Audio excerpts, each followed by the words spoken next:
And like for this morning I usually, to the most I wake up at about 4, sometimes very early at 2:30. Today at 3:30, and I'm going to make when I try to go back and sleep, I can't. But at the nanonguma kasama sa take vivi and a kawa plan takawa input takananguma kasama the day before or the night before. They work around me for my TV, or they come home and I'm always telling them, look, you plan tonight, before you go to sleep tonight, you plan tonight. Because at the dawn of the day, when you wake up in the morning, your day is already mapped out for you. If not, like you'll be lazing around, not knowing what to do. Shall I start? But doing a battle that you have to fight in your mind and in your spirit, and with this son. And also, Mama Kutukin, and then not just Makutu today, but this start tomorrow. No, your diligence have to be consistent. The consistency, it's what gets God's attention to look your way. I mean, it can be the very little thing that you do, but you do it all the time, every time, on time, and the quality that you produce. And all those things, I mean, you don't just do it this week or next week and then you expect God to work miraculously. No, it's consistency. You do it this week, do it next week, continue to do it month in, month out, year in, year out.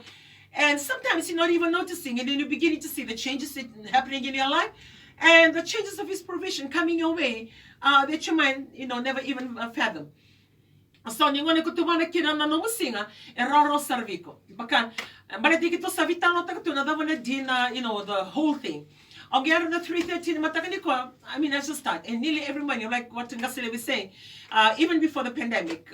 And on top of that, we cook my TV lunch. We cook lunch for our staff, and there's about 27 of us to be catered daily, except Sunday, Saturday and Sunday, and we do that. So Nambongi, we do all the preparation. If we're doing the curry, like now, our dinner tonight, not only our family, we're actually catering for the mission.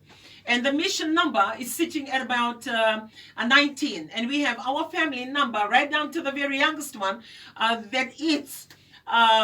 There's about 15 of us. So this week it's double cooking. We cook for two two sets of people. One is our work bubble, and the other one is the ministry, because they are the mission team. And this week we are rostered, just like any other zone. They are rostered to be cooking for our mission team. And for us, as we cook, we prepare the day before or the night before we go to sleep.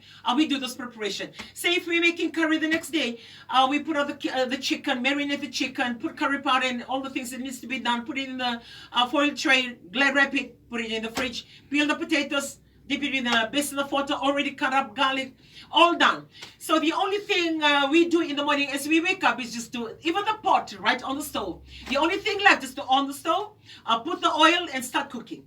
So no preparation is ever done on the day. We do it the day before or the night before. It can be for the dinner, but we prepare it. Like last night, tonight we are actually cooking a lamb neck with belly, boil. We try as much to boiled food. Alternate meals that we can bring in some healthy food. Like at home, I've spoken to my family because everybody loves their oily food and all those kind of stuff. And I've been telling them, look, we will go on to soup. I'll only allow 2 days for us to be eating this kind of stuff, like either curry or takeaway. Other than that, it's boiled. So our boiled, last night we had boiled chicken with potato and all the vegetables, but we didn't cook any vundi. We didn't cook any crops. So what I do, I cut up the potatoes big pieces. So when they eat, they use the potato, soup. And today we have the boiled belly. And tomorrow we'll have meaty. And all those things, you think it out. Look, and you get a book. If it's difficult for you to capture, we have a notice board at home. We put the mission catering roster. We put all our, the meals that we have decided to have. And even for my TV catering, we have the meals assigned for each day. And maybe you're thinking, oh, I don't have much. I don't have the raw materials. If I have to write the curry, I don't even have the things that I need to make the curry. All you need to do is come in agreement with your husband, or if you're looking after your family financially, you write down your menu. And then you commit it to God and say, Lord, I commit. This is what we have planned. And looking at your resources, look around and see.